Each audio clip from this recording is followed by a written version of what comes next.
Hey guys, this week's quick tip is all about audio import, specifically how to get sounds and sound effect libraries into Final Cut Pro 10.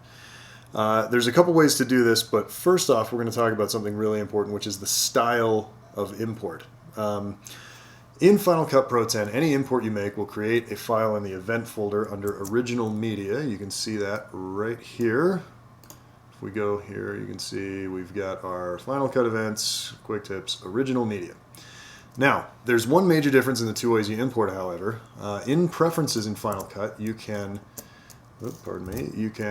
select copy files to Final Cut events folder. Now that's checked on by default. If you leave it checked, it's pretty obvious. It copies whatever sound file you want into the event and away you go.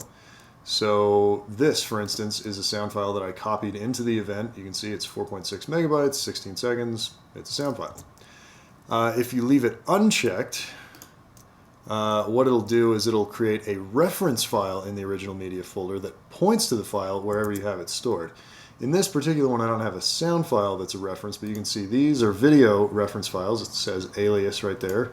Here's one. This is a .png file. It's a graphics file, and this little arrow means that it's a reference file. So this is not actually it. It's not 49 bytes. It's pointing somewhere else. Now, this is important for two reasons. If storage is at a premium for you, you're going to want to leave this unchecked all the time, because if it's checked, you're going to be duplicating files and you'll end up with multiple copies on your drives. And, you know, if you don't need to do that, then don't do it. But if you're working with other people or you plan to move your edit around on an external drive to different computers, you'll want to copy everything. So you want to leave this checked, copy everything into the event folder, and just let Final Cut deal with all of the organization, because you can see, looking at this, it does a great job. It just does it. And then you can take this folder here that includes all of that, copy it wherever you want, and it'll just take everything. So in summary, file management is the least sexy but most important technical part of editing. Being a good file manager is the #1 thing that'll get you hired on jobs in large groups where it's not just you, but you're going to be working with other editors and assistant editors, stuff like that.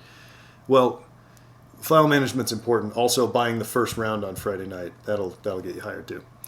So, importing sound. The first and least important method that you all know about is just going to your event and then pressing Command-Shift-I, which brings up your import files dialog, and then you scroll through and find your thing, go like that, and look, sound effects, and oh, there's a 1K tone. Yeah, that's boring. The more fun method, especially if you have a sound effects library, is to drag that library from the Finder into your music and sound effects browser, which is really simple. So here's music and sound browser. It's a little notes thing. I created a shortcut for it. You just hit 6. And you'll see, you know, you can select any of these things, but what you want to do here is grab this little button, drag that down. Then when you go to your Finder, if you have a folder full of sound effects, like this designer sound effects that I bought from Video Copilot, you just drag that right onto the thing. It will create a folder called folders, and inside that you have designer sound effects. And now everything that's in that folder will show up. You click it, and there's every sound effect in your entire thing. You can search it, so I want to see magnetic. Okay, so here's a sound effect. Now you can preview it.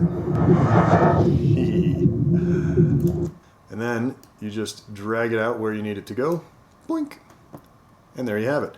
One thing to keep in mind, if you have copy files to Final Cut Events folder selected, when you drag something from the music and sound browser onto your timeline, it will copy it into your event. If you don't have that selected, it'll still make a reference file in your event because it has to know where that file comes from. Final Cut Pro 10, the way it works is it always has a file in the event that the project points to so that it can do that. It's just the way the database works. So it will create a reference file, but it won't actually copy the media. Anyway, so there you go, and then you've got funky, awesome sounds. Just making sure no one gets hurt, and yet it looks pretty gruesome. Looks like we get really, really hurt. Just stuff. It's going to make you look upset. Which takes a lot of knowing stuff. Yeah, Yep. it's really